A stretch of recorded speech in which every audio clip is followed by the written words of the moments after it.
Puji Tuhan, selamat sore ibu-ibu. Kita beribadah kaum wanita pada sore hari ini.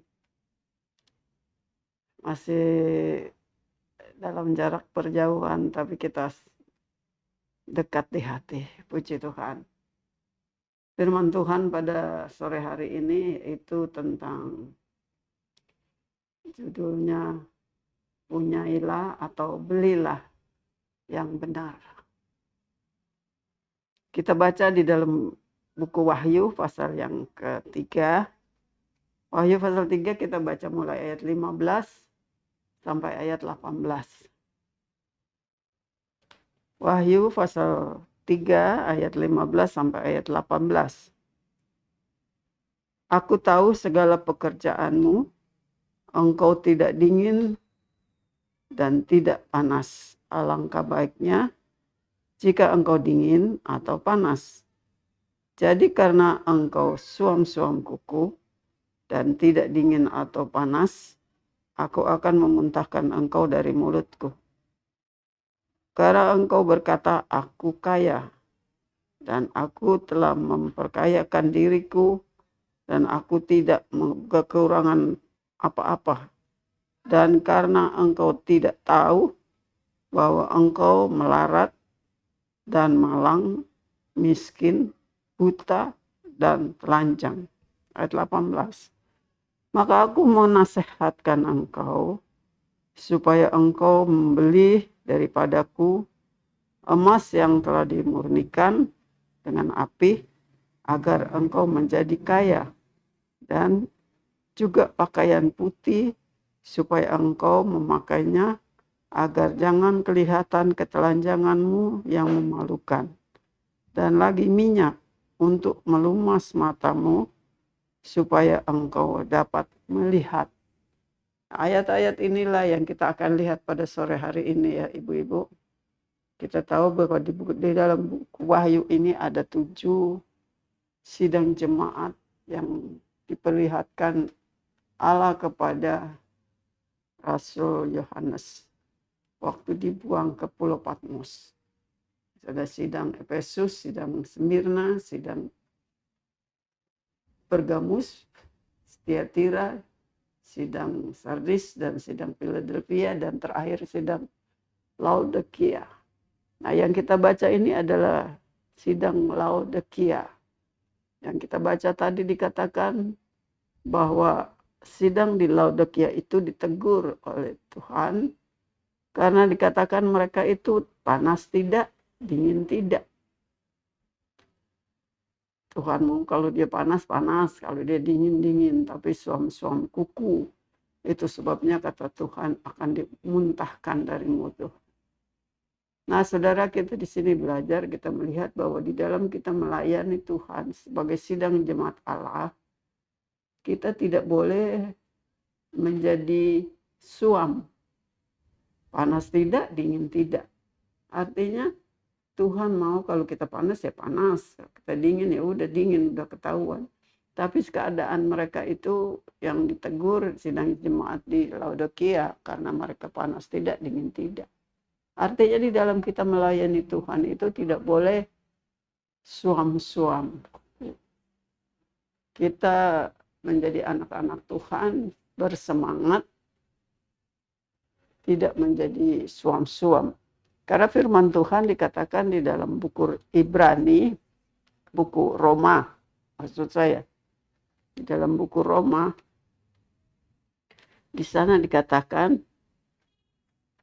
di dalam Roma pasal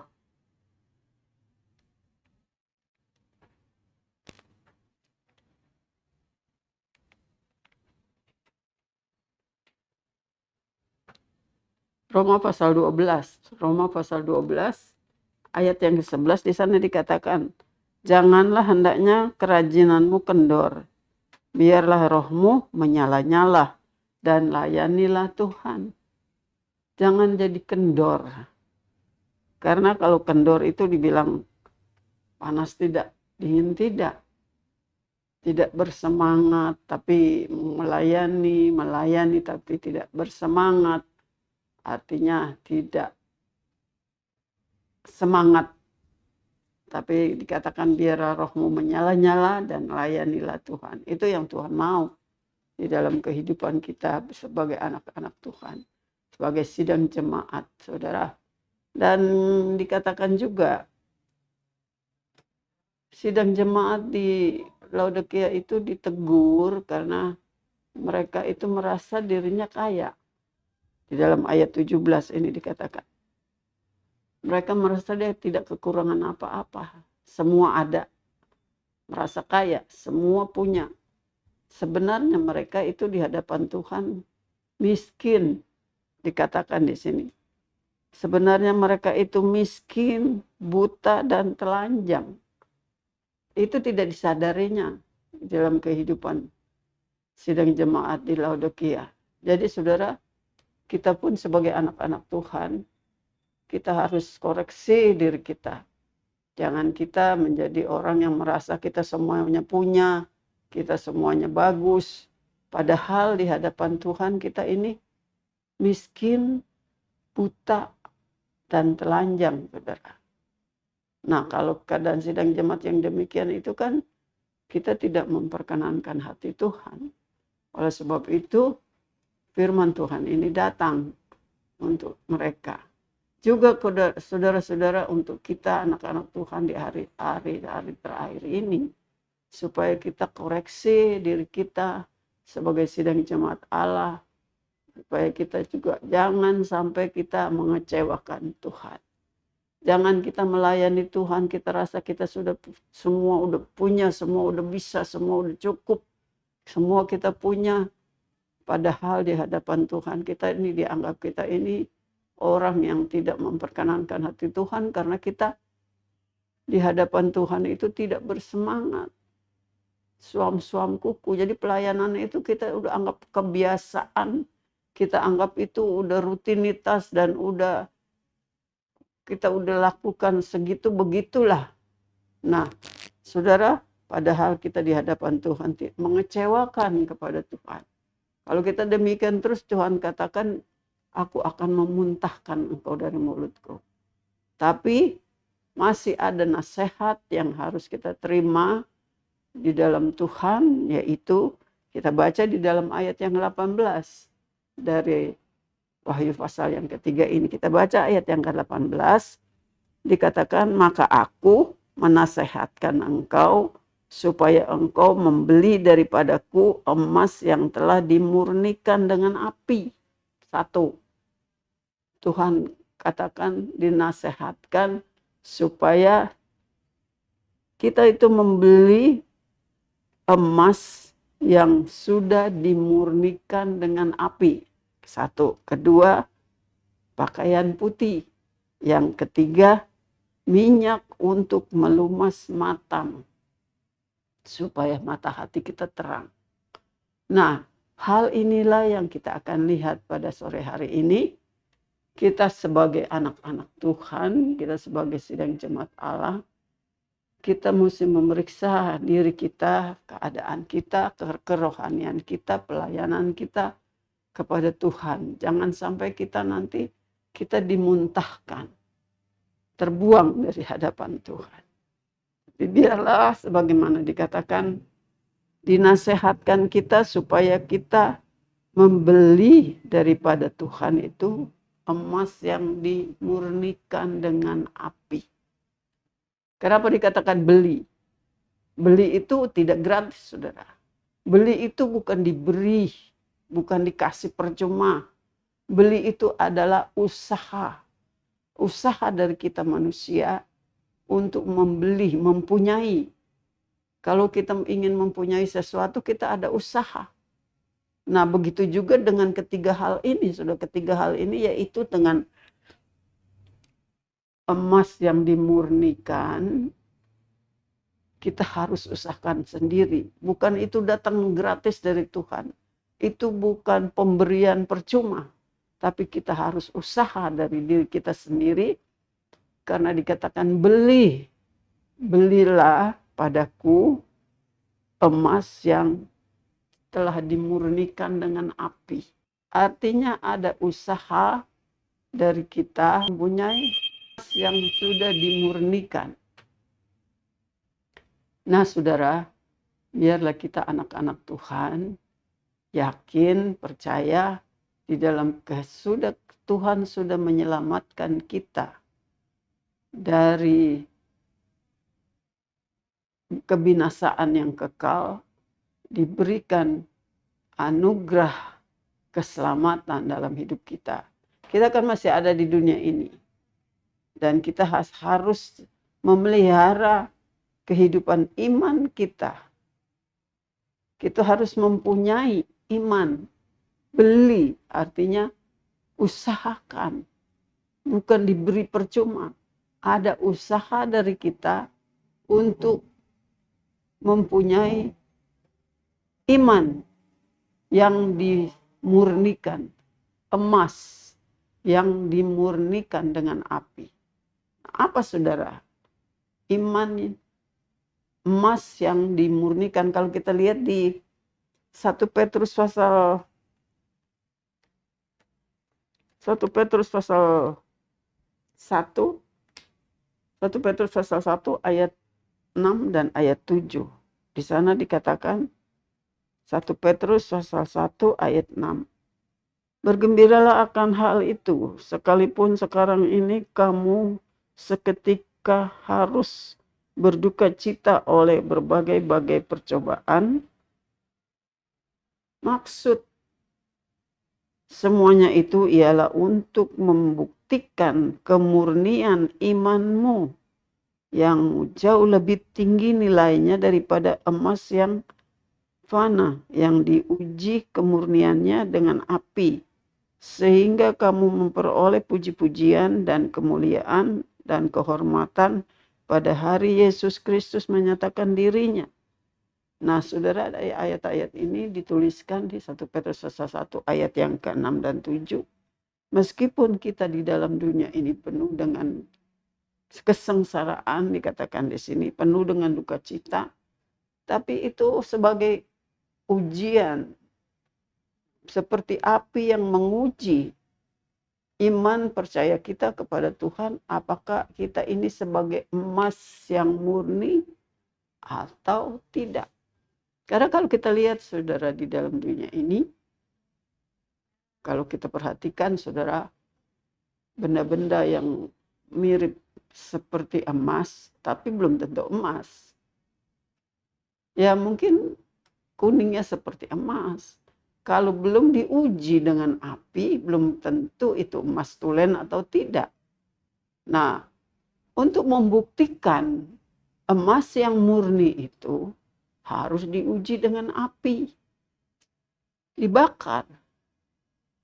Dibakar, kalau sudah dibakar baru ketahuan apakah itu emas murni atau tidak. Demikian kata Tuhan tentang iman. Iman kita kepada Tuhan.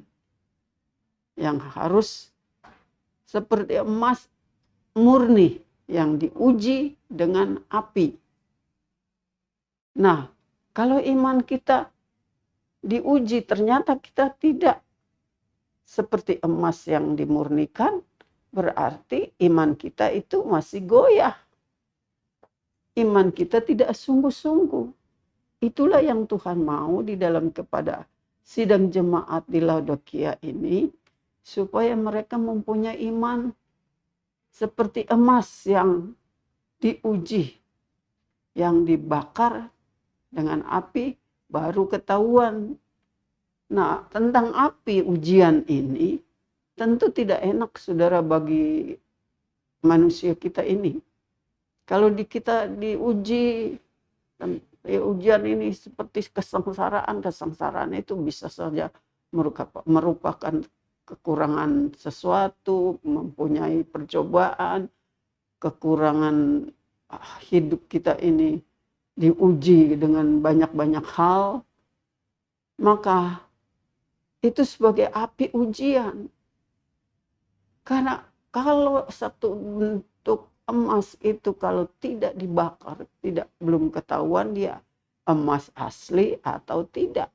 Jadi kalau kita sudah diuji dengan api, artinya iman kita ini diuji, dibakar seolah-olah kita dimasukkan dalam api, diuji.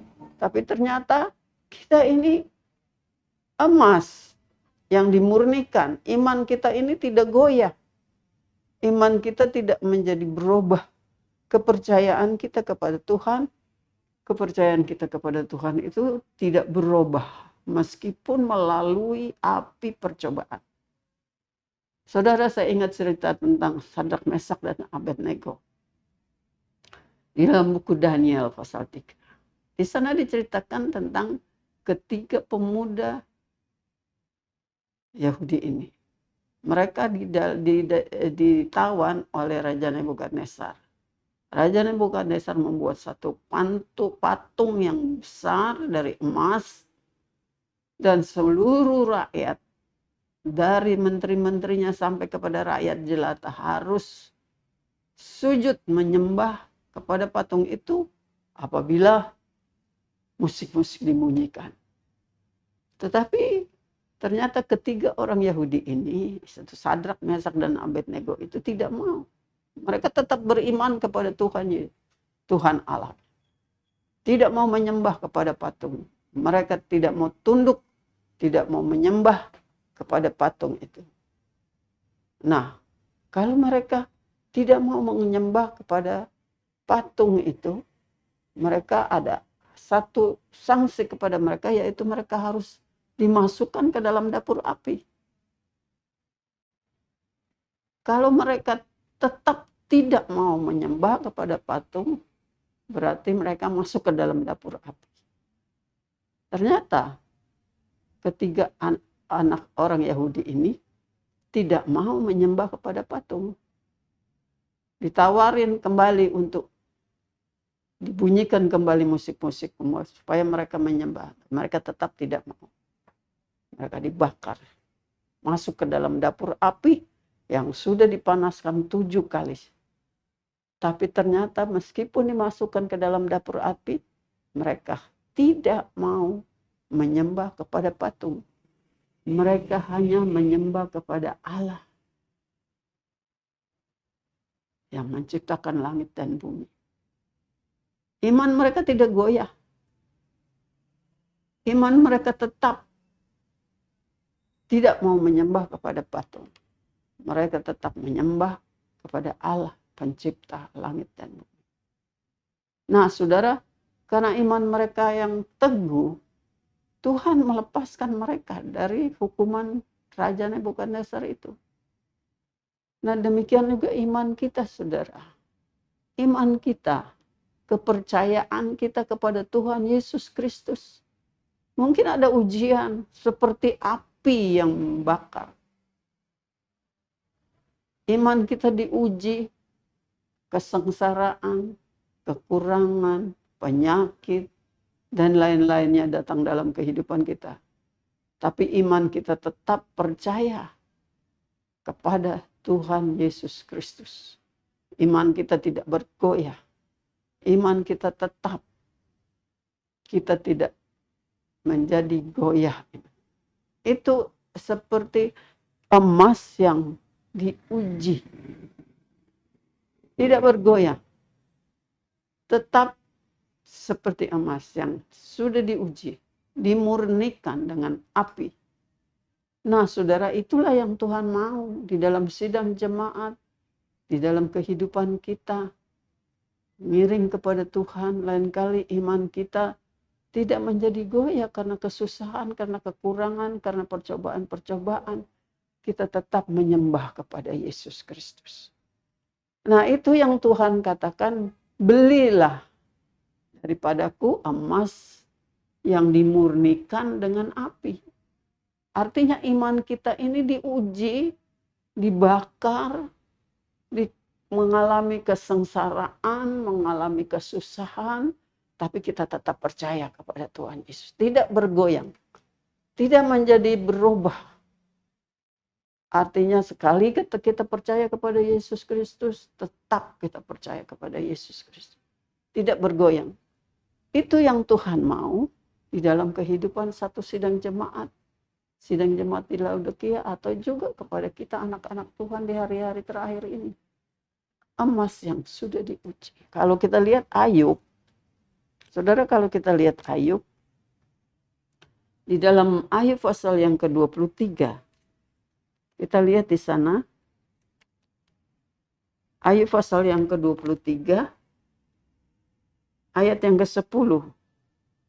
Kita kenal orang yang bernama Ayub ini, bagaimana dia mengalami percobaan yang luar biasa, saudara. Habis semuanya. Harta bendanya, kekayaannya habis dalam sekejap. Juga tubuhnya menjadi sakit. Dari ujung kepala sampai telapak kaki. Penuh dengan luka. Dan penderitaan yang luar biasa, saudara. Tapi apa yang dikatakan? Mari kita baca di dalam Ayub pasal yang ke-23 ayat yang ke-10. Ayub pasal 23 ayat yang ke-10. Karena ia tahu, artinya karena Tuhan tahu jalan hidupku. Seandainya ia menguji aku akan timbul seperti emas. Ini perkataan Ayub. Seandainya Tuhan menguji aku akan keluar seperti emas. Imannya kepada Tuhan tidak berubah. Apakah karena dia kesengsaraannya, percobaan yang begitu berat, punya anak 10-10-nya mati, punya harta kekayaan, binatang-binatang peliharaannya semua sekaligus dirampok habis. Tubuhnya sendiri sakit dari ujung rambut kepala sampai di telapak kaki, penuh dengan bisul-bisul. Penderitaan lahir dan batin. Kesusahan yang luar biasa. Udah miskin jadi miskin. Tubuhnya sakit. Tapi dia katakan, Tuhan tahu jalan hidupku. Kalau aku seandainya diuji, Tuhan tahu jalan hidupku. Diuji, dibakar. Tapi aku akan keluar seperti emas. Seorang yang tahan uji, saudara. Begitu yang Tuhan mau di dalam kehidupan kita. Iman percaya kita itu tahan uji. Banyak percobaan, maju terus iring kepada Tuhan. Ada penyakit dalam hidup kita, kita maju terus iring kepada Tuhan. Ada kesulitan-kesulitan, kita percaya bahwa Tuhan tidak tinggalkan kita. Kita terus percaya kepada Tuhan. Kita tidak digoyahkan. Kita tidak menjadi kemudian pikir-pikir kalau iring Tuhan kok susah-susah begini.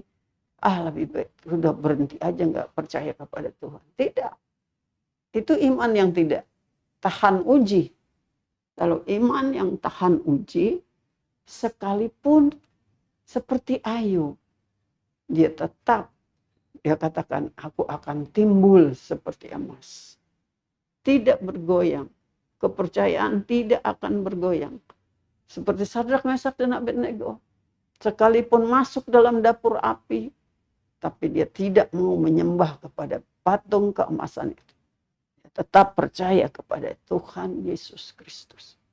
Nah, itulah iman yang sedemikian, itulah yang Tuhan mau di dalam kehidupan kita sebagai anak-anak Tuhan.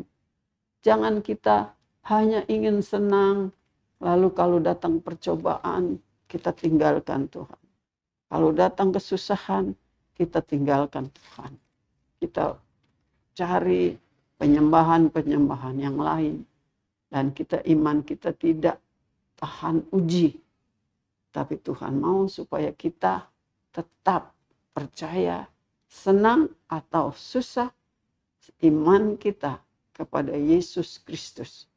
Tuhan kita yang telah menyelamatkan jiwa kita.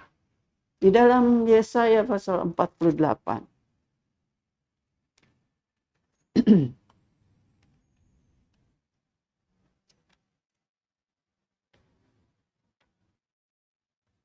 Yesaya 48 ayat yang ke-10. Perjanjian Lama. Yesaya pasal 48 ayat yang ke-10. Di sana dikatakan begini. Sesungguhnya aku telah memurnikan engkau Namun bukan seperti perak, tetapi aku telah menguji engkau dalam dapur kesengsaraan. Aku telah memurnikan engkau dengan dalam dapur kesengsaraan. Ini Tuhan katakan untuk bangsa Israel. Diuji di dapur api kesengsaraan. Jadi kalau datang kesengsaraan itu bukan berarti Tuhan tinggalkan kita. Ketahuilah bahwa kita sedang dalam ujian iman. Iman yang tadi dikatakan di dalam buku Wahyu pasal 3. Iman seperti emas yang diuji, dibakar. Kalau dibakar itu tentu panas sengsara. Dikatakan di dalam Wahyu pasal 3 ayat 18 ini, pada sidang jemaat di Laodikia, karena mereka itu suam-suam melayani Tuhan, suam-suam, panas tidak, dingin tidak, lalu mereka menganggap diri mereka itu kaya, semuanya punya. Tapi sebenarnya di pemandangan Tuhan mereka itu miskin. Miskin karena iman mereka itu tidak tahan uji. Sebab itu dianjurkan supaya mereka beli emas yang telah dimurnikan dengan api. Emas yang dimurnikan dengan api itu seperti masuk di dalam dapur kesengsaraan. Ya, rasanya sih nggak enak. Kalau masuk di dalam dapur kesengsaraan itu kan nggak enak. Tapi itu iman kita sedang diuji. Apakah iman kita ini seperti emas murni? Kalau emas murni itu biar dimasukkan ke dalam api, dia tetap emas. Tidak hitam. Dia tidak berubah. Dia tetap kuning seperti emas yang sudah dimurnikan, sekalipun dibakar. Lain kalau logam-logam yang lain, kalau masuk dalam dapur api itu dia akan berubah menjadi hitam. Tapi kalau emas, saudara, saya sudah pernah cerita bahwa dulu bapak saya ini kan tukang emas. Jadi kalau menguji emas itu dibakar sampai lumer. Sampai lumer tapi dia tetap emas. Bahkan kalau dibakar itu tuh kotoran-kotoran dia terpisah. Jadi saudara, begitu iman kita. Meskipun masuk di dalam dapur kesengsaraan, emas itu tetap emas. Itu namanya emas yang sudah dimurnikan, diuji. Tapi iman kita itu tetap percaya kepada Yesus Kristus sebagai juru selamat. Nah, kalau kita sudah jadi anak Tuhan lalu datang ujian, kesengsaraan, lalu kita tinggalkan Tuhan, itu iman kita tidak murni. Kepercayaan kita kepada Tuhan itu tidak murni. Tapi kalau kita sebagai emas yang murni, yang meskipun dalam kesengsaraan kita tetap percaya kepada Yesus Kristus, itulah iman yang sudah dimurnikan dengan api. Iman kita tidak bergoyang. Itu yang Tuhan mau. Karena dikatakan belilah daripadaku. Kalau dikatakan aku karuniakan, itu diberi dengan percuma. Tapi kalau Tuhan katakan beli, artinya ada usaha dari kita. Bukan pemberian. Ada usaha dari kita. Untuk kita mendapatkan iman yang dimurnikan, itu bukan karunia. Bukan pemberian. Itu harus kita usaha. Karena dikatakan beli. Belilah daripadaku emas yang sudah dimurnikan dengan api. Artinya ada usaha dari kita sendiri sebagai anak-anak Tuhan. Ada usaha dari kita untuk mempunyai iman yang dimurnikan seperti emas yang dimasukkan ke dalam dapur api.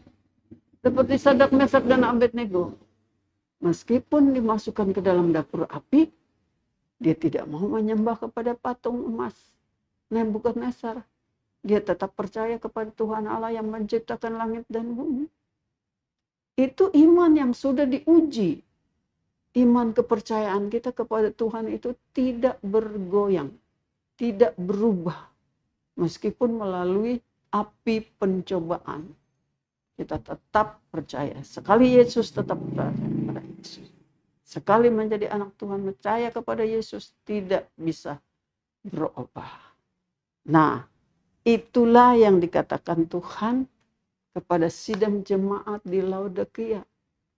Di dalam ayat 18 dari Wahyu pasal 3 ini dikatakan, maka aku menasehatkan engkau supaya engkau membeli daripadaku emas yang telah dimurnikan dalam api, agar engkau menjadi kaya. Agar engkau menjadi kaya. Sebelumnya di dalam ayat 17 ini mereka merasa dia kaya. Tapi sebenarnya mereka panas tidak, dingin tidak. Itu tidak memperkenankan hati Tuhan. Artinya iman mereka itu tidak tetap. Kepercayaan kepada Tuhan, melayani kepada Tuhan itu tidak tetap. Dingin tidak, panas tidak. Yang demikian Tuhan tidak suka. Jadi Tuhan nasihatkan kepada sidang jemaat di Laodikia, belilah daripadaku emas yang sudah dimurnikan dengan api. Maka kamu, dikatakan maka kamu akan menjadi kaya. Kaya kalau kita sudah mempunyai iman yang teguh, yang tidak goyang. Nah, iman kita, kepercayaan kita kepada Tuhan Yesus itu sudah diuji. Diuji dengan apa? Dengan dapur kesengsaraan. Dengan macam-macam kesulitan, macam-macam percobaan. Tapi kita tetap percaya. Iman kita kepada Yesus Kristus itu tidak berubah.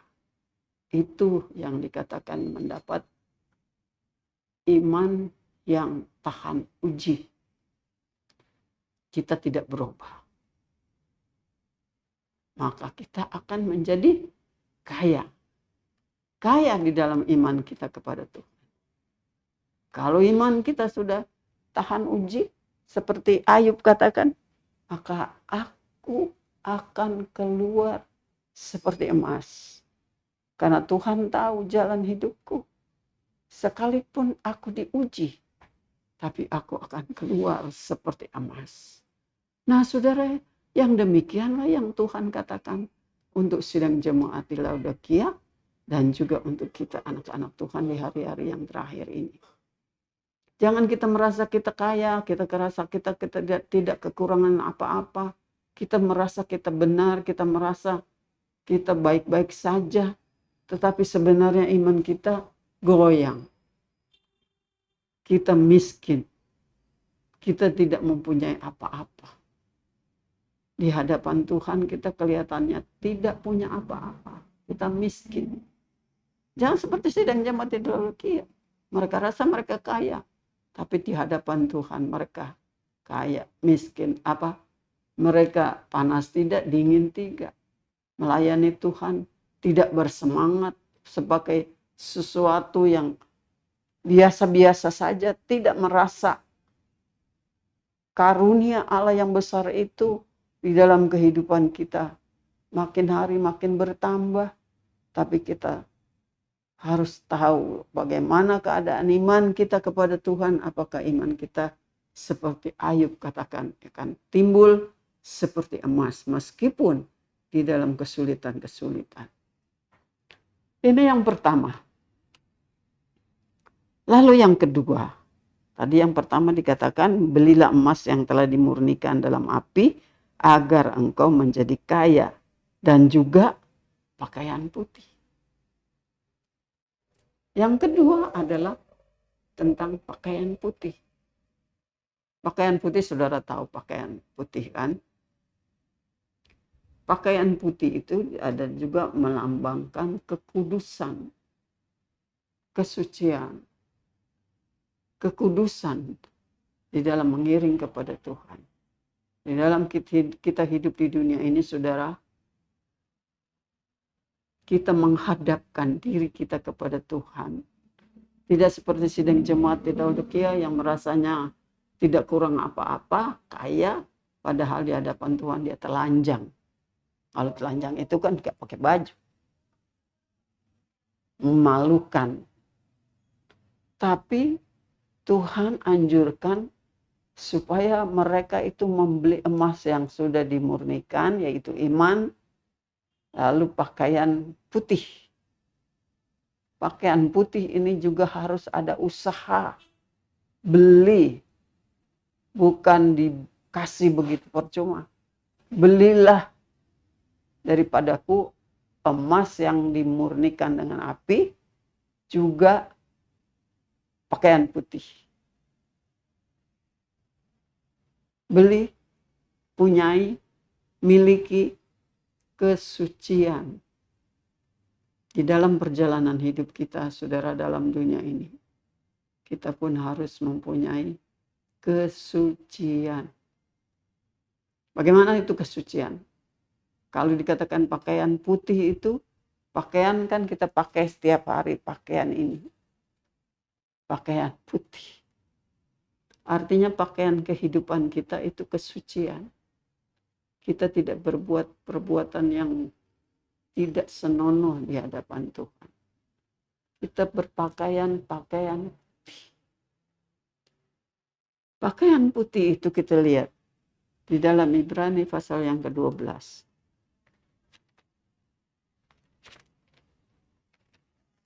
Ibrani pasal 12 ayat yang ke-14.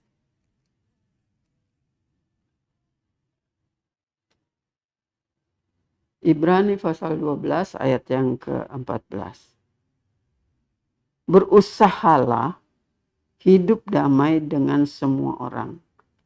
Kejarlah kekudusan, sebab tanpa kekudusan tidak seorang pun akan melihat Tuhan. Sekali lagi saya baca. Berusahalah hidup damai sejahtera dengan semua orang. Kejarlah kekudusan, sebab tanpa kekudusan tidak seorang pun akan melihat Tuhan. Kejar, uber, cari, usahakan kekudusan. Tapi juga dikatakan kita berusaha hidup damai dengan semua orang.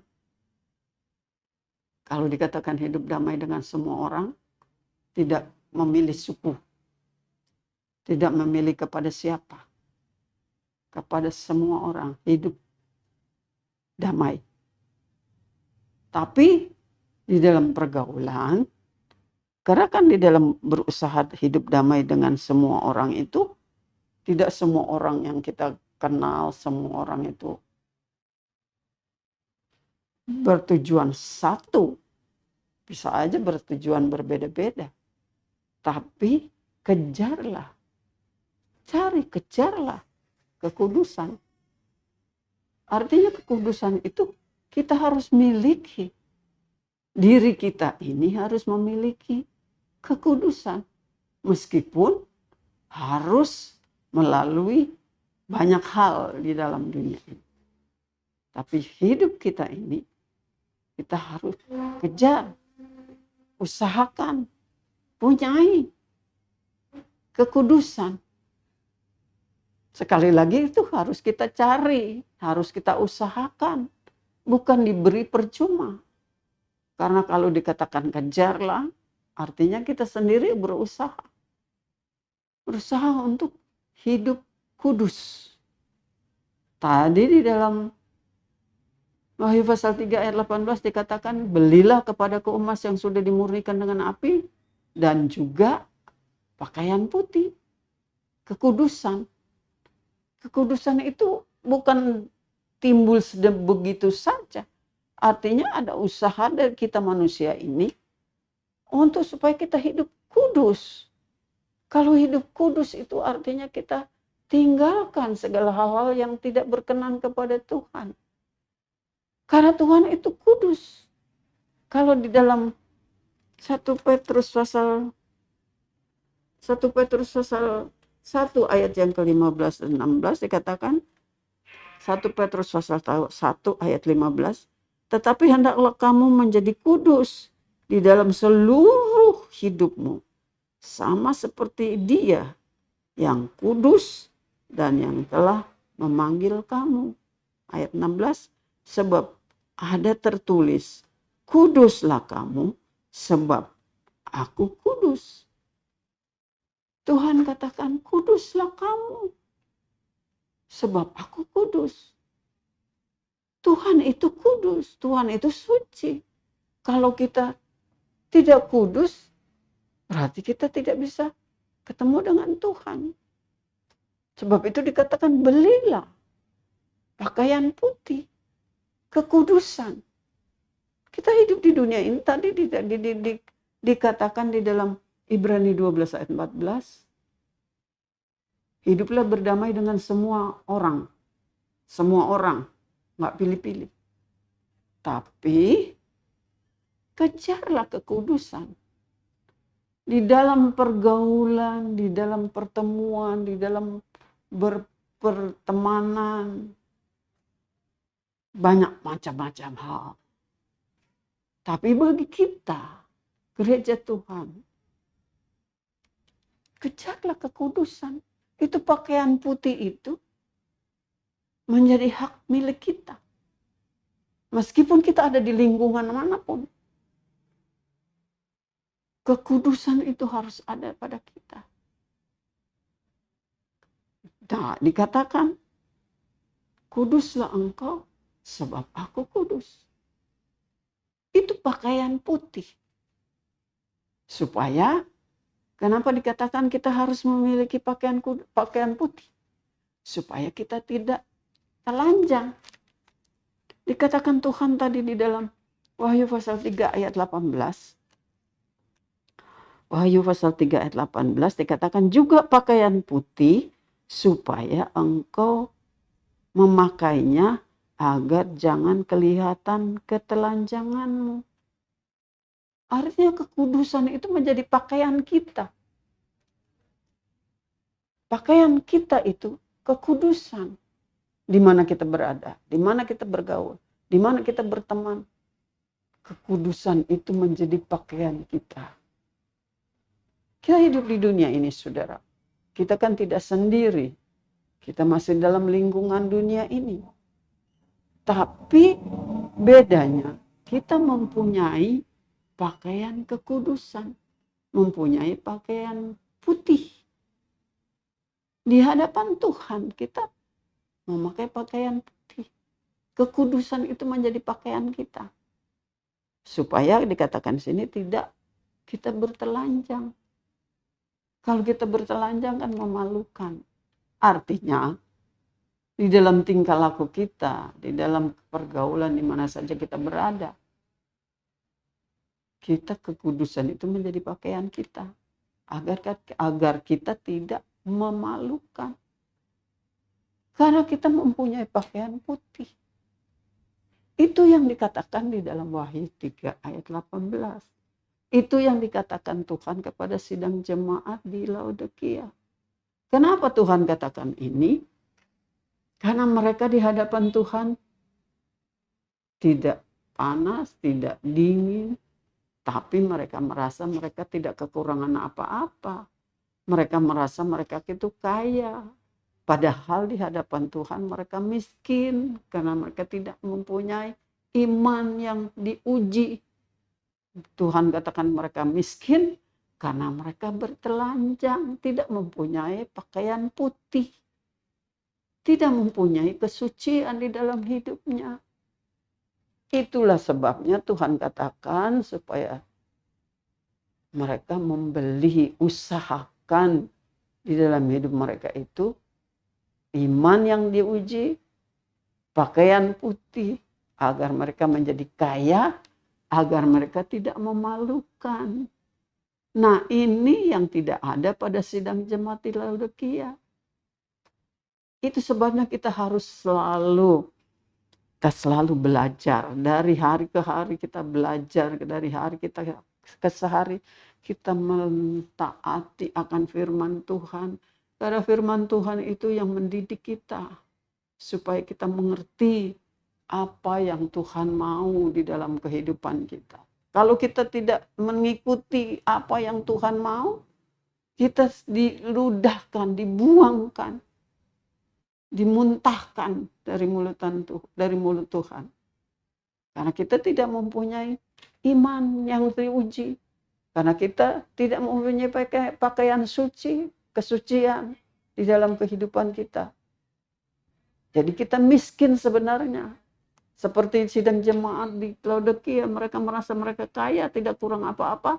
Padahal di hadapan Tuhan mereka miskin, tidak punya apa-apa.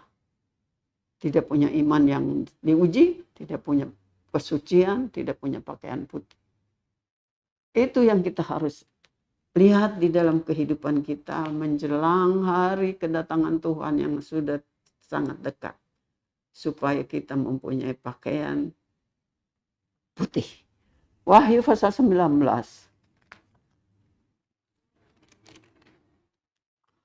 Wahyu pasal 19 ayat yang ke-8. Ini tentang pakaian putih. Wahyu 19 ayat 8 katakan begini. Kepadanya dikaruniakan supaya mereka memakainya kain linen halus yang berkilau-kilauan dan yang putih bersih. Linen halus itu adalah perbuatan-perbuatan yang benar dari orang-orang kudus. Pakaian putih itu berbicara tentang perbuatan-perbuatan baik. Linen halus itu adalah perbuatan-perbuatan yang benar dari orang-orang kudus. Artinya pakaian putih itu, pakaian kesucian, sikap hidup kesucian itu juga adalah perbuatan-perbuatan benar.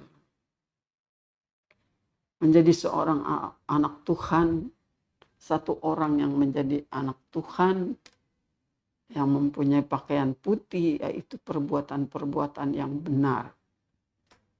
Di dalam dunia ini, saudara, kita sendiri semua mengetahui keadaan orang-orang di dunia sekeliling kita. Tapi perbuatan-perbuatan benar itu menjadi pakaian kita. Pakaian kesucian, baju putih. Itu yang kita harus miliki di dalam hidup ini, saudara. Kita menjadi anak-anak Tuhan, yaitu dengan perbuatan-perbuatan yang benar, yang tidak memalukan. Nah, inilah firman Tuhan pada sore hari ini, saudara. Ada satu lagi. Tuhan anjurkan kepada sidang jemaat di Laodikia, belilah emas yang telah diuji, mempunyai pakaian putih, yaitu tentang kesucian, iman. Tadi dia katakan emas, seperti emas yang teruji dengan api, yaitu iman kita. Yang kedua adalah pakaian putih, yaitu kekudusan dan perbuatan-perbuatan yang benar di dalam kehidupan kita. Itu harus kita usahakan sendiri, bukan pemberian. Itu adalah usaha kita, karena dikatakan beli, usahakan kita mempunyainya. Dan yang ketiga adalah minyak untuk melumas matamu. Minyak untuk supaya mata kita menjadi terang. Dikatakan yang ketiga adalah minyak untuk melumas matamu supaya engkau dapat melihat. Minyak untuk melumas mata supaya mata kita ini dapat melihat dengan jelas. Nah, saudara, apa itu minyak? Minyak itu juga bicara tentang urapan. Selain kita mempunyai iman yang telah diuji dengan api, selain kita sudah mempunyai pakaian putih, yaitu pakaian kekudusan di dalam hidup kita, dan juga ada urapan dari Roh Kudus di dalam kehidupan kita, di dalam menjelang hari kedatangan Tuhan. Di dalam 1 Yohanes pasal 2. 1 Yohanes pasal 2 ayat yang ke-27. 1 Yohanes pasal 2 ayat yang ke-27. Sebab di dalam diri kamu telah ada pengurapan yang telah kau terima daripadanya. Karena itu tidak perlu engkau diajar oleh orang lain. Tetapi sebagaimana pengurapannya mengajar kamu tentang segala sesuatu. Dan pengajarannya itu benar, tidak dusta. Dan sebagaimana ia dahulu telah mengajar kamu demikian, lah hendaknya kamu tetap tinggal di dalam Dia. Tuhan berikan karunia Roh Kudus, tapi itu pun dengan tidak dengan percuma. Ada usaha juga dari kita. Kalau kita tidak mau, Tuhan tidak paksa. Itu pun ada kemauan dari diri kita. Ada pengurapan yang Tuhan berikan kepada kita. Karena gereja yang mula-mula, mereka berkumpul sehati berdoa. Pada hari yang ke-50, Tuhan curahkan Roh Kudus kepada mereka. Itu gereja yang mula-mula. Artinya mereka ada berkumpul bersama-sama berdoa. Ada usaha berdoa. Bukan lalu kita tidak berbuat apa-apa. Dari kita ada usaha berdoa. Di dalam kita mengiring kepada Tuhan, saudara, ada usaha dari kita untuk mau supaya dikaruniakan, diberikan urapan. Karena urapan itu yang mengajar kita, mengingatkan kita tentang hal-hal yang berkenan kepada Tuhan. Urapan itu mengajar kepada kita, pengajaran itu benar. Itu datangnya dari Roh Kudus. Yang mengajar kita bukan orang. Roh Kudus yang ada Tuhan karuniakan di dalam kita itulah yang mengajar kita, mengingatkan kita, memberitahukan kepada kita, memberitahukan apa yang memperkenankan hati Tuhan. Bukan sebaliknya. Bukan dibuat-buat. Tetapi itu Roh Kudus itu yang benar. Bekerja di dalam hati kita. Dan Roh Kudus itu yang mengajar kepada kita. Perbuatan-perbuatan yang menyenangkan hati Tuhan. Kita kan tidak melihat Tuhan. Tapi Tuhan ada. Dan Tuhan begitu suci. Sebab itu kita mesti berpakaian-pakaian putih. Dan mempunyai minyak urapan di dalam kehidupan kita. Bukan minyak urapan yang dibuat-buat, saudara. Tapi itu datang dari Allah. Karena kita berdoa. Ada usaha kita berdoa. Datang urapan dari Allah. Bersatu dengan hati kita. Maka kita akan diajar oleh kuasa Roh Kudus itu. Kalau kita baca di dalam Yohanes pasal 14.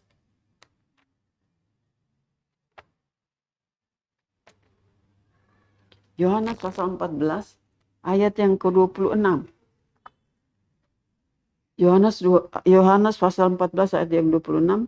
Tetapi penghibur, yaitu Roh Kudus, yang akan diutus oleh Bapa dalam namaku, dialah yang akan mengajarkan segala sesuatu kepadamu dan akan mengingatkan kamu akan semua yang kukatakan kepadamu.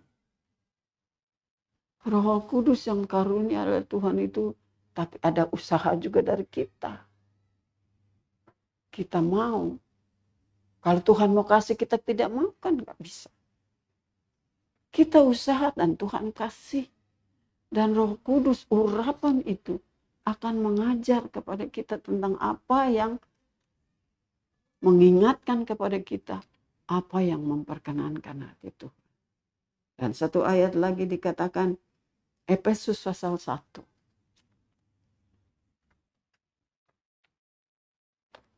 Efesus pasal 1 ayat 15 dan sampai ayat 18. Efesus 1 ayat 15. Karena itu, setelah aku mendengar tentang imanmu dalam Tuhan Yesus dan tentang kasihmu terhadap sesama semua orang kudus, aku pun tidak berhenti mengucap syukur karena kamu, dan aku selalu mengingatkan kamu dalam doaku dan meminta kepada Allah Tuhan kita Yesus Kristus, yaitu Bapa yang mulia itu, supaya Ia memberikan kepadamu roh hikmat dan wahyu untuk mengenal Dia dengan benar, dan supaya Ia menjadikan mata hatimu terang agar kamu mengerti pengharapan apa yang terkandung dalam panggilannya, betapa kayanya, mulianya bagian yang ditentukannya bagi orang-orang kudus. Rasul Paulus berdoa untuk sidang jemaat di Efesus, dikatakan supaya mereka mengenal dengan benar tentang Allah. Mengajar Roh Kudus itu mengajar kepada kita, memberikan hikmat kepada kita, mengingatkan kepada kita tentang apa yang berkenan kepada Allah. Itu datang dari Roh Kudus yang masuk di dalam hati kita, dan Dia yang ada di dalam kita itu Dia yang mengajar kita, mengingatkan kepada kita supaya kita ingat akan kasih karunia Allah yang besar itu. Jadi saudara, itulah yang Tuhan mau di dalam kehidupan kita sebagai anak-anak Tuhan. Marilah kita anak-anak Tuhan. Kalau di dalam pengkhotbah dikatakan, kalau di dalam pengkhotbah pasal 9 ayat 8, di sana dikatakan, biarlah selalu putih pakaianmu, jangan tidak ada minyak di kepalamu. Kekudusan itu selalu ada, pakaian putih itu, dan minyak urapan itu ada di atas kepala kita. Dan punya iman yang sudah diuji dengan api. Itu yang Tuhan mau di dalam kehidupan kita, saudara. Ayat terakhir di dalam Amsal Sulaiman pasal 23.